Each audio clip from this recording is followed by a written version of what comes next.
using a green screen in CapCut allows you to replace the background of your video or add any image or clip you want. Here's how to do it. First, open your project in CapCut and import your video. Now you need to head over to Library in order to add a green screen. Click on Library and click on Green Screen. Here you'll find mini green screen. Browse through it, or you can also search for it from here. Now once you find your desired green screen, drag it to the timeline like this. Here you have it.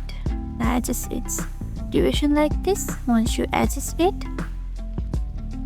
in the right hand side, click on Remove Busy, click on Chroma Key and click on Color Picker and drag it like this. You can resize it like this and reposition it wherever you want. Let us keep here, and that's it. Your green screen effect is ready.